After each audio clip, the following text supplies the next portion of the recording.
Informasi berikut datang dari tim Prapon cabang olahraga kickboxing Sulut kembali ke Manado dengan membawa hasil memuaskan. Para official dan atlet kickboxing Sulut disambut langsung oleh manajer tim pembina serta keluarga di Bandara Samratulangi, Manado. Tim Prapon cabang olahraga kickboxing Sulawesi Utara tiba di Bandara Samratulangi, Manado pada Sabtu sore.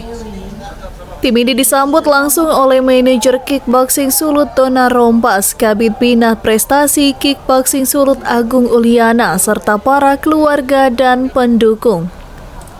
Para atlet ini disambut dengan rasa haru bercampur bangga, pasalnya raihan medali di Prapon kali ini melampaui dari target.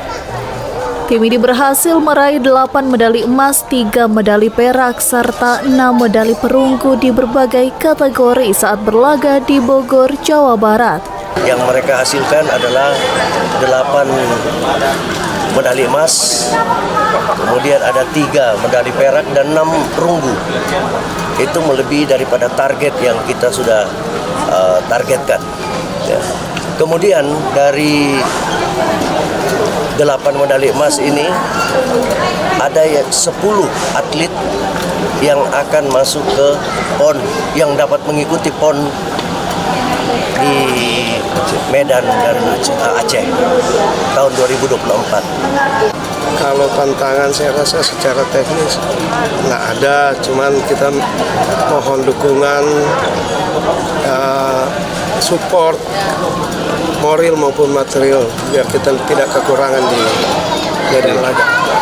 Prestasi ini tentunya menjadi modal kuat untuk berlaga pada PON 2024 di Medan dan Aceh nanti. Harapannya para atlet biasa terus berlatih dan juga menjaga kebugaran tubuh serta disiplin agar raihan prestasi ini terus dipertahankan hingga PON 2024 nanti. Manajer dan official cabur kickboxing juga berharap pemerintah daerah dan semua pihak terus mendukung agar semangat dari para atlet dan official tidak pernah pudar membawa nama Sulut harum dari cabur kickboxing.